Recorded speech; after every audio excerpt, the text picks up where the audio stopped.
বিএনপির নাম জড়িয়ে হিরো আলম হামলার নাটক সাজিয়েছেন বলে দাবি করেছেন বগুড়া জেলা বিএনপির সভাপতি রেজাউল করিম বাদশা।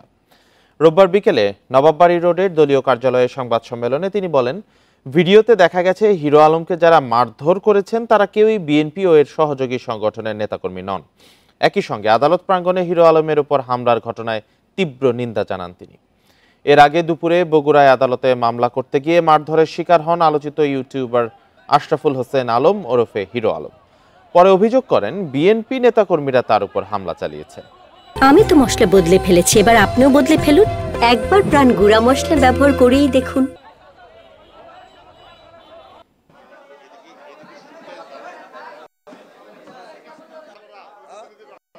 কোন অবস্থা থেকে, কোন সোর্সের জন্য, কোন ষড়যন্ত্রের জন্য এটা হয়েছে?